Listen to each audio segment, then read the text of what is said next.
Ar galima mirti nuo gyvatės įkandimo? Ne, mirštama ne nuo įkandimo, o nuo nuodų pasklidusių į kūną. Kaip tai susijęs su tuo, kad neturiu, ko noriu? Pagalvokite, juk iš tikrųjų bet kuris įvykis, situacija, žmogus, iššaukęs kažkokias labai skausmingas emocijas ar atnešęs kažkokius labai sunkius išgyvenimus, tai ir yra tas įkandimas, kuris pats iš esmės, niekaip negali padaryti neatitaisomo žalos. Tuo tarpu pavojingiausi mums yra nuodai, kurių nemokame neutralizuoti.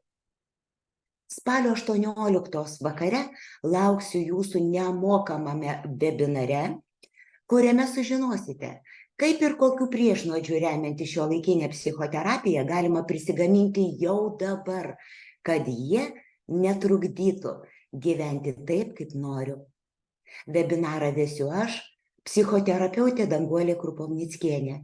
Registracijos nuoroda komentaruose. Junkitės, bus įdomu.